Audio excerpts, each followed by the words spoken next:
Entre 1940 y 1970 se construyó el tejido urbano e industrial de México. Se crearon grandes almacenes para recibir cosechas y redistribuirlas. La radio y la televisión difundieron música ranchera, el bolero, el danzón, la rumba y el mambo. Surgió la época de oro del cine mexicano. También se fundaron bancos, se expandió la red carretera, surgieron puertos para el comercio, grandes hidroeléctricas y presas.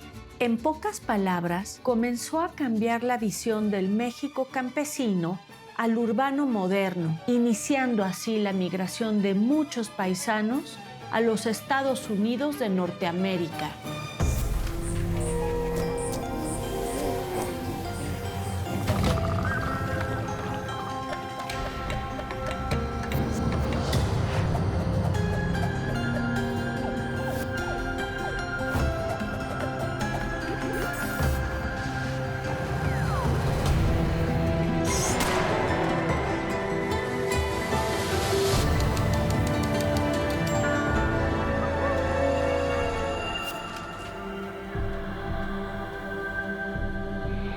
En la década de los años 80, la globalización hizo que las naciones sacrificaran su soberanía para generar una red de flujos financieros, comerciales, tecnológicos y culturales bajo la batuta de Estados Unidos y los grandes bancos. En México, esto trajo como consecuencia una inflación que devastó la economía nacional. En 1994, se firmó el Tratado de Libre Comercio y se acentuó un crecimiento desigual en el país. Me dirijo hacia el Museo Nacional de Antropología a conversar con el doctor Carlos San Juan Victoria acerca de la segunda mitad del siglo XX. Hola, maestro, ¿cómo está? ¿Qué tal, Erika? ¿Cómo está? Mucho gusto. Igualmente, Erika, muchísimo gusto. Bueno, pues gracias por recibirme aquí en el Museo Nacional de Antropología. Vengo para platicar con usted un poco acerca de la segunda mitad del siglo XX, la historia del desarrollo urbano e industrial. ¿Qué nos puede platicar acerca de eso, maestro? Yo lo que te puedo comentar es que vengo de una familia que llegó en 1952 a la Ciudad de México, de Oaxaca, de la Mixteca Alta. Y era parte de una gran migración. Luego nos enteramos que había miles de mexicanos del campo, de muchas partes del país, llegando a la Ciudad de México. Eso ocurrió entre 1940 y 1970. Fue la gran migración que todavía no tenemos un registro de su historia social, de lo que hizo esa gente que se vino para acá.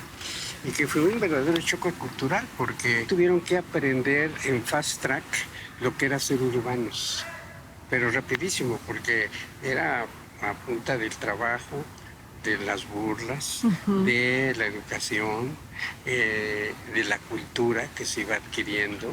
Y sí, se pierde la identidad muchas veces, ¿no?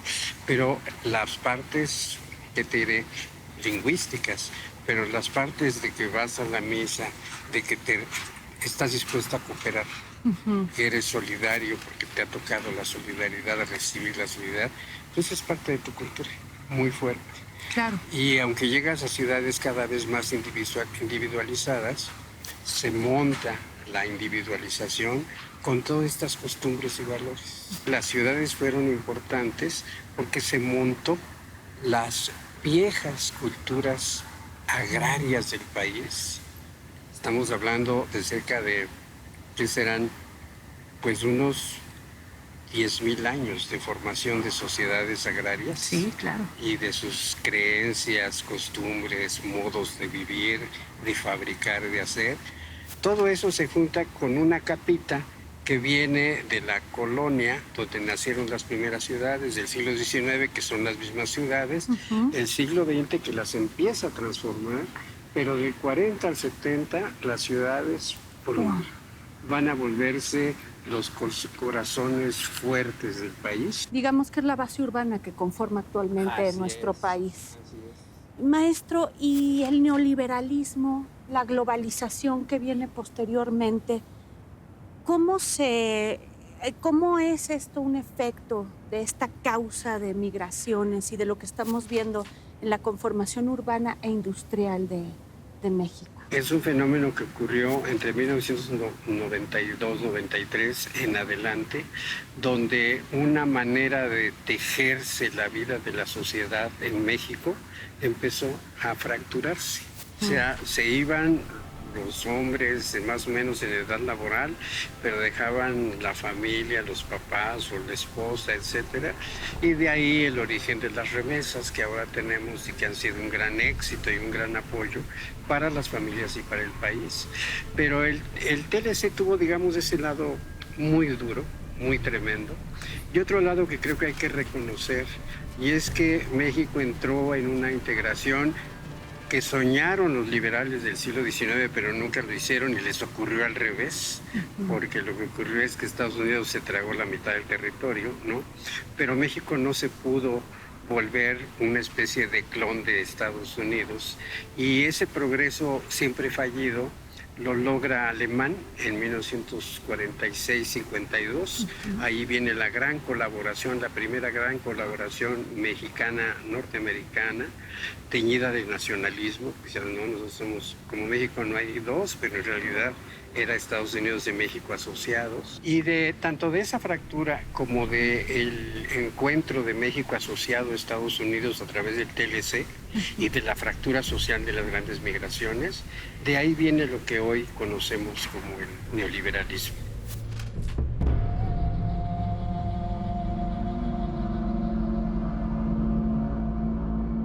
Como comentábamos, maestro, me parece muy importante lo que usted mencionaba.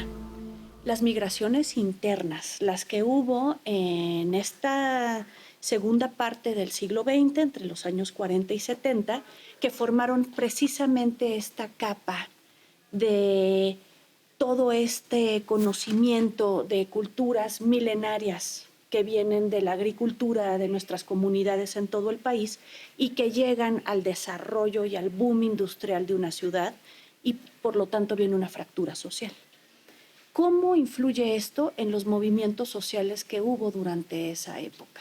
Gran parte de la resistencia que va a ocurrir a esta nueva capa de modernización que es el neoliberalismo, muy expansiva, muy agresiva, y que en las ciudades va a generar un desarrollo urbano brutal,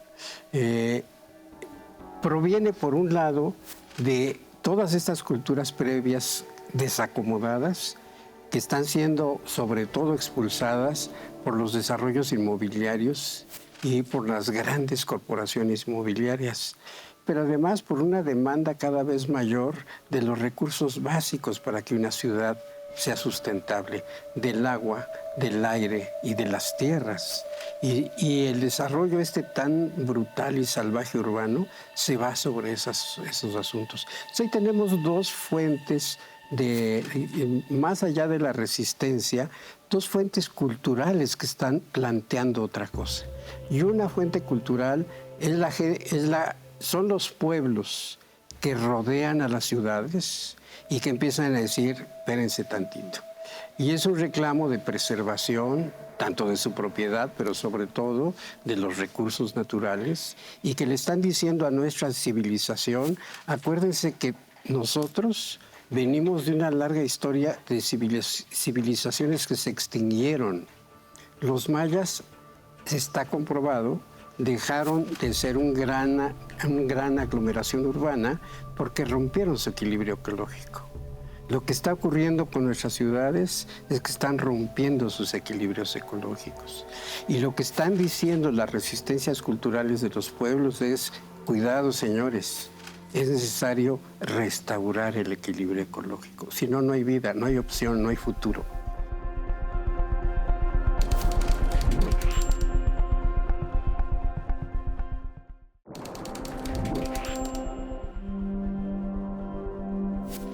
La base de la diversidad cultural de México radica en sus pueblos indígenas, quienes representan a una de las 6 civilizaciones originarias del mundo. Todos ellos no conforman una sola identidad, sino que representan distintas lenguas, tradiciones y costumbres que junto con las poblaciones afrodescendientes y mestizas han protagonizado durante la colonia, la independencia y la Revolución Mexicana movimientos sociales que en muchos casos han marcado su futuro y el del país. Me dirijo hacia el exconvento de Santa Rosa de Viterbo, en la ciudad de Querétaro, para reflexionar más acerca de este tema con el antropólogo Diego Prieto Hernández. ¿Qué tal, Erika? ¿Cómo estás? Qué gusto verle. Gracias por recibirme. Aquí estamos en Querétaro. En Santa Rosa de Viterbo. Maestro, platíqueme, ¿cuál es la grandeza y diversidad de México?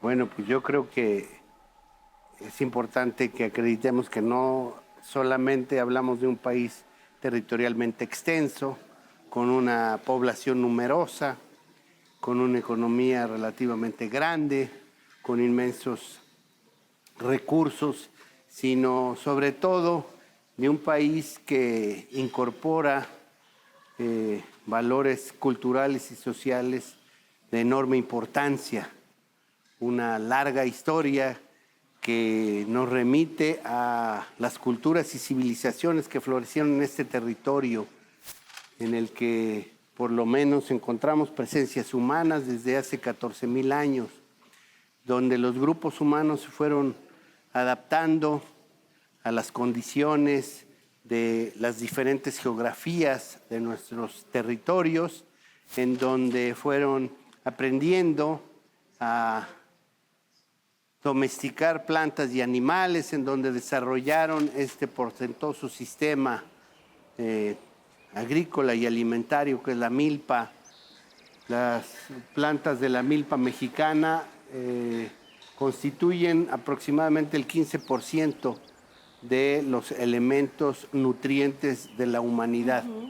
Por otro lado, hablamos entonces de vertientes culturales muy diversas. No solamente hablamos de mayas y mexicas o aztecas, sino hablamos de una diversidad de lenguas, de maneras de vivir, de sistemas de organización y de gobierno. Pues hablamos de una nación pluricultural, de una nación muy diversa, de una nación que a lo largo de la historia ha mantenido anhelos de justicia, de igualdad, de comunalidad, de solidaridad, enfrentando sistemas de dominación y explotación, enfrentando la discriminación, el racismo, el clasismo y manteniendo entonces siempre esta capacidad de resiliencia, de resistencia y de defensa de las culturas propias, de las propias formas de ser y de existir. Y con esto, maestro, el impacto de la llegada de los europeos y el mestizaje precisamente, ¿cómo transformó nuestro territorio y nuestra población? Y al día de hoy, ¿cómo se refleja eso en nuestra sociedad? Bueno, efectivamente, por un lado, se generan nuevas formas de dominación, se configura un sistema sustentado en la discriminación de casta, la discriminación de clase, la discriminación sobre sociedades que se consideraban inferiores. Pero también hay un enriquecimiento cultural, este mestizaje, o yo diría estos mestizajes, que finalmente se quiso pensar que dieron lugar a una sociedad homogénea, uniforme, unitaria culturalmente, cuando finalmente eso no es así, porque las diferencias culturales se mantienen y sin embargo de lo que se trata es de cómo aprendemos a vivir en la pluralidad. Por eso, desde finales del siglo pasado, la nuestra se define como una nación pluricultural cuya condición se sustenta originariamente en sus pueblos indígenas. Entonces, esta pluralidad es la que ahora tenemos que recuperar, no con ese sentido de discriminación, de segregación o de desprecio, sino con el orgullo que nos da ser uno de los países más diversos en lo que se refiere no solo a nuestra biodiversidad y a nuestros nichos ecológicos, sino también por lo que hace a nuestra riqueza lingüística, nuestra riqueza cultural, nuestra riqueza histórica y esta infinidad de elementos patrimoniales que nos hacen estar orgullosos de este país que además es muchos países. Maestro, y somos una nación que resiste, somos una nación que ante la adversidad siempre ha tenido y buscado el área de oportunidad.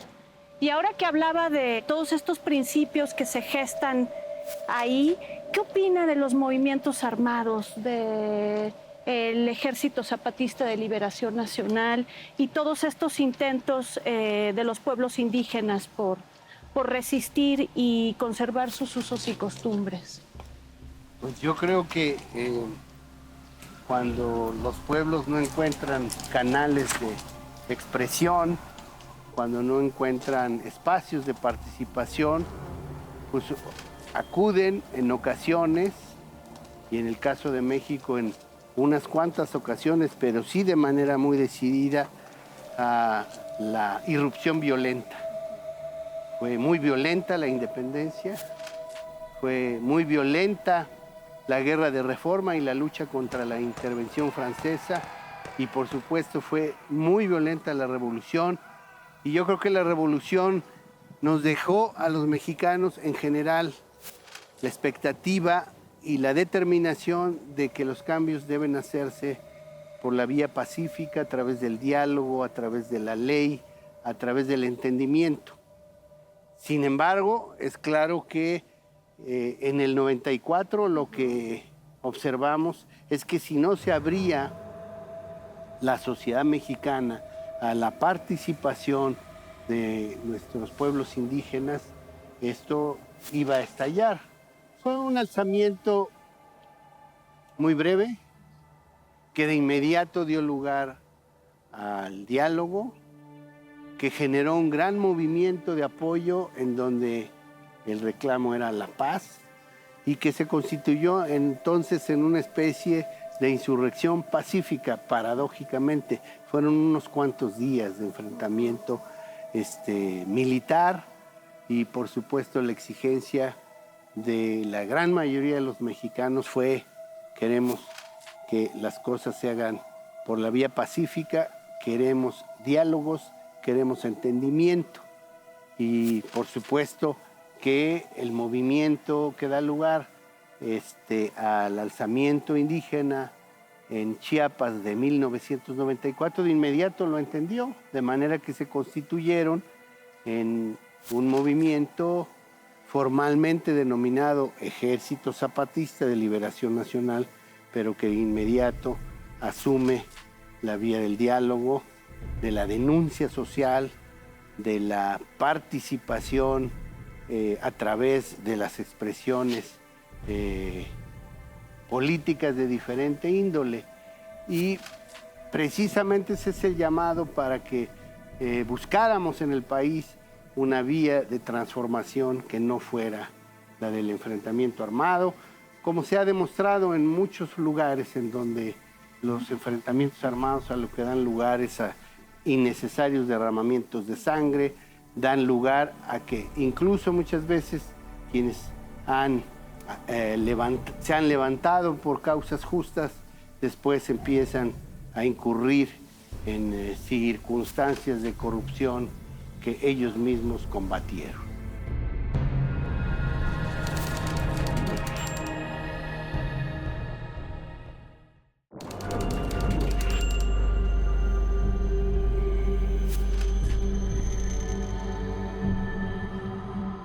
El 1 de enero de 1994 se levantó en armas el Ejército Zapatista de Liberación Nacional.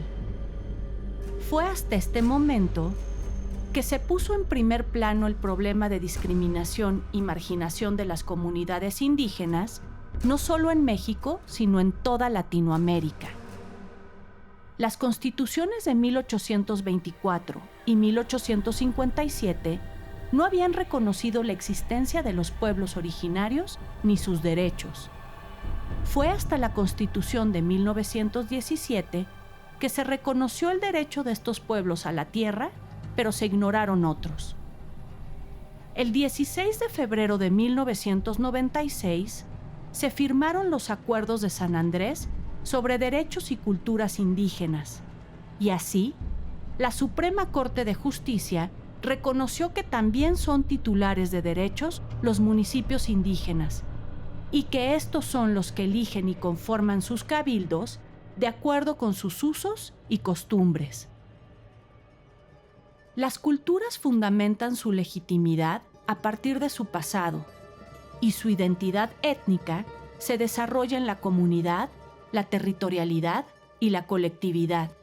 Toda cultura es plural y se ha ido formando a partir de contactos entre distintas comunidades que aportan sus modos de pensar, sentir y actuar. Es a partir de estos contactos que se produce el mestizaje cultural. La comunidad es el espacio donde los pueblos indígenas y mestizos celebran sus fiestas y veneran a su santo patrono. También es el lugar donde la mayoría de ellos cultivan la tierra y consiguen su sustento, aunque cada vez más personas se dedican a otras actividades. Acudí a la comunidad de San Sebastián Xolalpa, en el Estado de México, en donde anualmente se realiza una fiesta patronal en honor a San Sebastián Mártir. En esta fecha, la comunidad realiza una procesión partiendo de la parroquia hacia la cancha del pueblo, lugar que funciona como plaza del barrio, para venerar al santo, quien es acompañado con música y pirotecnia. Aquí se realiza el recibimiento de las imágenes que pertenecen a los santos patronos y vírgenes de pueblos aledaños. La celebración está a cargo de un grupo de mayordomos que van rotando cada año y que son los que organizan los novenarios, las danzas y todas las actividades relacionadas con esta fiesta llena de sincretismo, música y color. El respeto a la diferencia e igualdad de oportunidades son la base del pluralismo democrático. La interculturalidad propicia el respeto, conocimiento y comprensión de la diversidad cultural, que es un derecho público. México es un país que se sustenta en la diversidad de formas de ser, modos de vida, usos y costumbres que configuran a las distintas culturas que habitan en su territorio.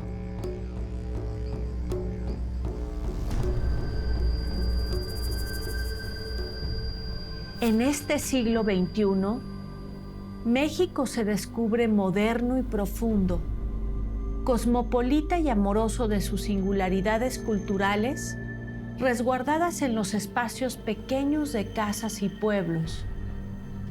Un país abierto al mundo y a la vez defensor de sus pequeños ángulos.